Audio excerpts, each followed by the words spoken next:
rien ne va plus entre Mélanie Dacruz et Samantha Jacquinet.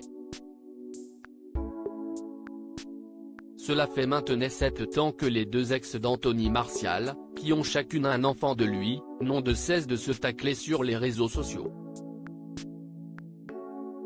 Leur querelle a débuté dès les débuts de la relation du footballeur avec l'ancienne candidate de Secret Story 9, officialisée en 2016.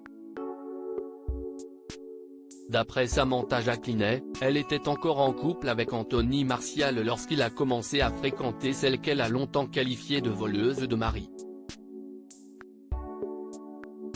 Samantha Jacquinet @Instagram. Et alors que l'on aurait pu croire que les deux rivales avaient enterré la hache de guerre, notamment depuis la rupture de Mélanie et de l'ailier gauche du Manchester United, il n'en est rien. En effet, alors qu'elle annonçait ses fiançailles avec Olivier Verdon dans l'une de ses stories Instagram, le texte qu'elle a choisi en légende a fait sortir Mélanie de ses gonds, qui s'est sentie visée: « Soyez solidaires sauf avec les femmes qui entrent dans la vie d'un homme en tant que maîtresse. Écrasez-les comme il se doit. » Mélanie Dacruz veut régler ses comptes ce vendredi 31 mars, la maman de Swan s'est emparée de son téléphone pour répliquer à la future mariée. Et elle n'a pas mâché ses mots, affirmant qu'elle était le gagne-pain de Samantha Jacquinet. « Elle ne peut pas vivre sans parler de moi. » Toujours dans les dramas, les histoires des gens. Donc, essaye de voler de tes propres ailes et d'arrêter de parler des autres pour intéresser les gens. T'es morte dans le film, cousine, personne en a quelque chose à foutre de ta gueule, avait-elle balancé, hors d'elle.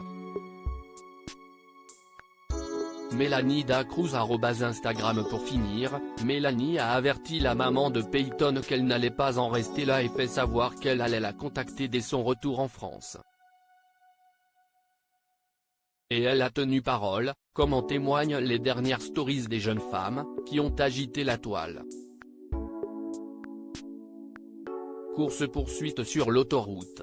Ce vendredi 5 avril, les stories Snapchat de Mélanie Dacruz et Samantha Jacquinet ont grandement été commentées par les internautes.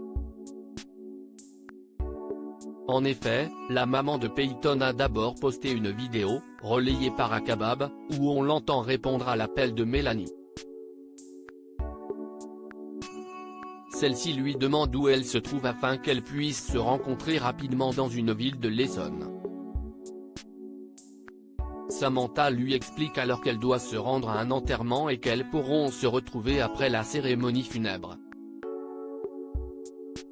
Mais Mélanie n'a pas longtemps patienté et s'est filmée à l'arrière d'une voiture lors d'une course-poursuite sur l'autoroute. « Voilà, donc je vous explique l'histoire. Je lui ai dit de s'arrêter, elle dit qu'elle s'arrête, elle ne s'arrête pas. Elle dit qu'il y a sa nièce avec elle. Et pour terminer, là, elle essaye de nous semer parce qu'elle voulait me donner rendez-vous à Grigny pour me faire un guet-apens. » Désireuse de se confronter avec Samantha Jacquinet, qui n'aurait pas hésité à enfreindre les règles du code de la route, Mélanie a débarqué avec du renfort. Et il faut croire qu'elle en serait venue aux mains avec l'ex de son ex, qui aurait fait appel aux forces de l'ordre. D'après Akabab, la jeune femme est marquée au visage et Sam n'a rien. Cependant, cette dernière aurait fait de grosses révélations à Mélanie et toutes deux ont ensuite publié histoire réglée en story. De quoi laisser les internautes sur leur faim. Néanmoins, certaines sources avancent que Mélanie Dacruz aurait gagné la bagarre. Qu'en pensez-vous? Les deux mamans sont-elles allées trop loin?